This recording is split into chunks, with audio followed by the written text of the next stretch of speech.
Сәлем достар, қайырлы күн, қалайсыздар? Мен бүгін сіздермен қазіргі таңда өте хит болып жатқан, өте дәмді хит самса, ұйғыр самсасының рецептімен бөлісетін боламын. Менімен бірге болыңыздар және де каналға тіркелуді ұмытпаңыздар. Бізге ең алдымен керегі ұн. Ұнды кәдімгі бір ыдысқа дайындап қойып қоясыздар, және екінші бізде бөлек ыдысқа қаймақ пен жұмыртқамызды жақсылап бір келкілеп араластырамыз. Жақсылап барлығын араластырып алыңыздар.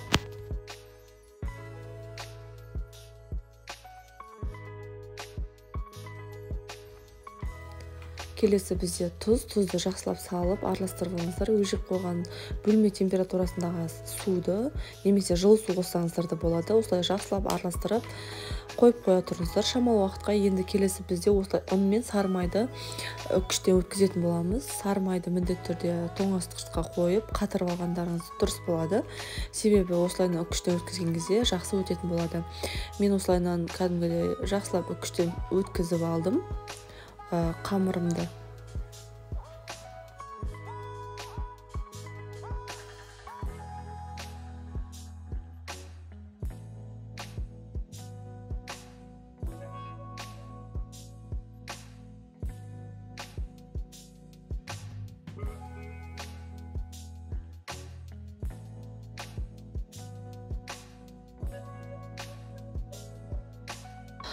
Енді осылай дайын болғаннан кейін қараңыздар, енді ортасына ашып дайындап қойған, алдын ала дайындап қойған сұйықтығымызды, яғни тестамызды ортасына құйып, жай-жайдан құйып отырып қамыр илейтін боламыз. Қамырымызды міндетті түрде қаттылау қылып илейсіздер. Қараңыздар, осылай жай-жайдан құйып отырыңыздар.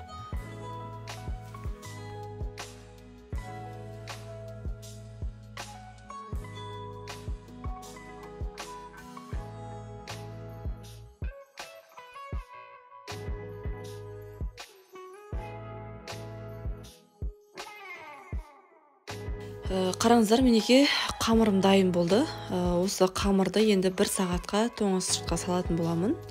1 сағаттан кейін міндетті түрде алып, қамырларыңыздың июын қайтарыңыздар. Сосын бөлікке бөлгілеріңіз келсе, сол кезде бөліп дайындап аласыздар. Мен қараңыздар 1 сағаттың жобасы өтті. Енді осы қамырын жақсылап июын қандырдым. Және де мен 2 бөлікке бөлдім. Осы қазіргі істеген тесто қамырдан 2 бөлік шықты. Себебі бұны ет ауқаттың қамыры сияқты қамырды өте жұқа қылып жаю керек. Сол себепті мен 2 зуала қылдым. Осы 2 зуаланың өзі үлкен қамыр шықты. Енді осы қамырымызды жақсылап жұқалап жайып аламыз.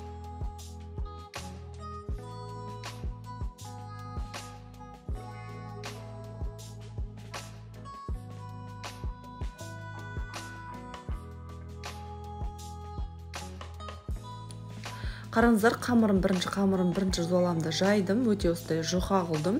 Сосын айта кетедім, бұл осылай істеген қамыр өте, қалай айтсам болады, адамның ыңғайына қарай өте ыңғайлы қамыр десем болады. Осылайынан енді арасына осы сары майымызды тағы да сары май жағып шығамыз. Жұқалап бір келкі жағып шығасыздар. Және екінші зуаламды осы қамырдың үстіне жаптым. Егер жаппай осы күйінде орасаңыздар да болады. Мен осылай өзіме ұнағаннан кейін осы екінші қамырымды үстіне қойып, тағы да бір келкі сары май жағып шықтым. Сары майымды жағып, оны орадым.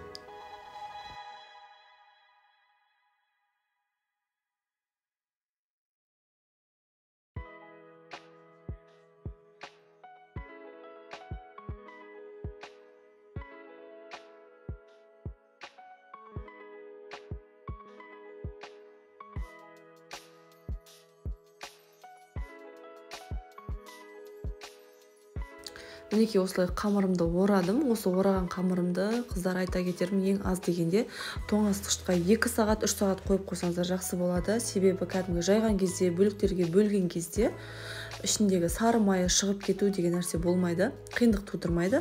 Сол себепті 2 сағатта, 3 сағатта істеп тұрсаңыздар жақсы болады. Енді осы арада уақыт өткенше мен осылай қазір асқабақ, күз уақыты болғаннан кейін осылай асқабақты таңдадым. Осылай асқабағымды жақсылап ашып, турап, майдалап турап алдым.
асқабақпен міндетті түрде пияз татымына қарай тұз, бұрышты жақсылап араластырып алыңыздар.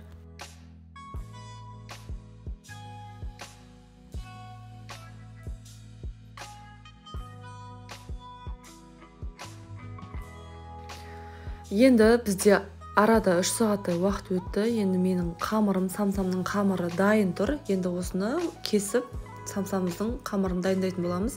Мен бұл жерде таразыға салып, өлшеп істедім. Барлығы бірдей формада болғанын қаладым. Сол себепті 37-40 осындай граммнан самсаларының қамырын дайындап алдым.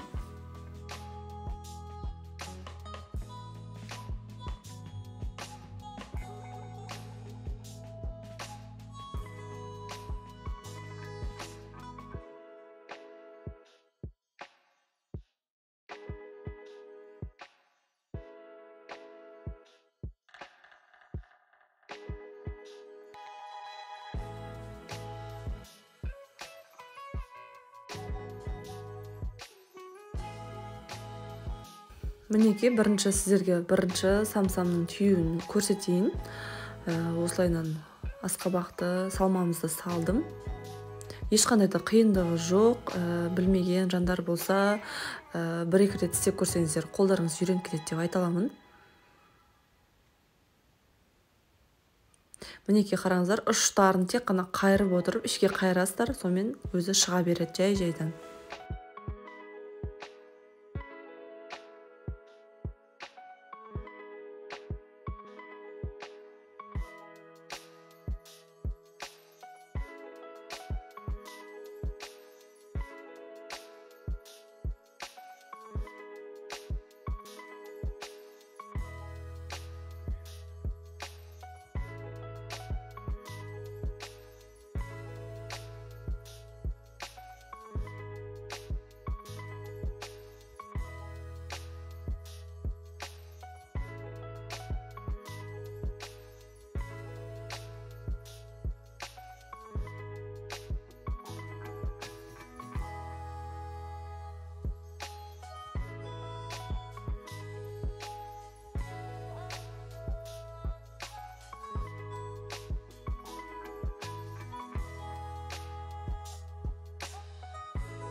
Бетіне осылай жұмыртқамды жақтым, және бетіне күнжұрт қолдандым. Енді тек қана пісіру қалды, қыздар. Пешке салғаннан кейін 220 градуста жарты сағатқа жетпей пісіп қалады. Қарап тұрыңыздар, себебі қамырда сармай, жұмыртқа болғаннан кейін, бетінде де жұмыртқа болғаннан кейін қамыр тез пісіп қызарып кетуі мүмкін. Сол үшін қарап тұрсаңыздар дұрыс болады.